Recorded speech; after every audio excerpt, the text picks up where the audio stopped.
Hi friends, అందరికీ నమస్కారం. ఈరోజు టాపిక్ ఏంటంటే అందరూ జగనన్న ఓడిపోయాడని చాలా బాధతో ఉంటారు జగనన్న అభిమానులు.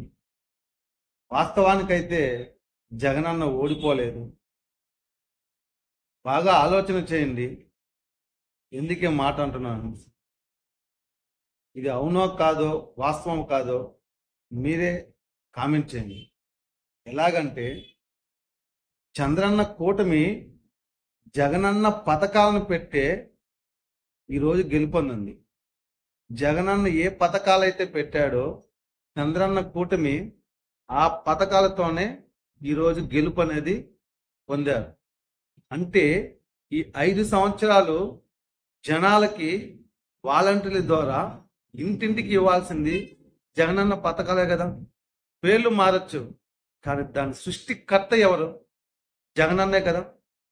ఆలోచన చేయండి. జగనన్న పథకాలని చంద్రన్న ఇస్తున్నాడు కాబట్టి జగనన్న ఓడిపోలేదు. Jagananna is a real hero.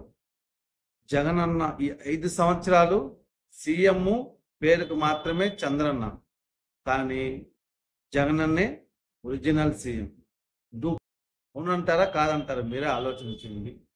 ఈ వీడియో మీకు నచ్చుంటే లైక్ చేయండి, అలాగే అవునో కాదో కామెంట్ కూడా చేయండి. జగనన్న పథకాలు లేకుండా చంద్రన్న కూటమి గెలిచేదా? మీరే ఆలోచించండి. ఇప్పుడు ఇచ్చే పథకాలు మొత్తము జగనన్న పథకాలు కదా. అవి తీసేసి ఏమే గెలవమని చెప్పింది, చూద్దాం. జరగని పని. కాబట్టి ఇక్కడ ఓడి జగనన్న 5 సంవత్సరాలు గెలిచా ఉంటాడు. గెలిచి 5 సంవత్సరాలు చంద్రన్న కూటమి ఓడిపోయి ఉంటుంది. అర్థమైంది అనుకుంటాను. మీకు ఈ వీడియో నచ్చుంటే లైక్ చేయండి, కరెక్టా కాదో కామెంట్ చేయండి. ఓకే, జై హింద్.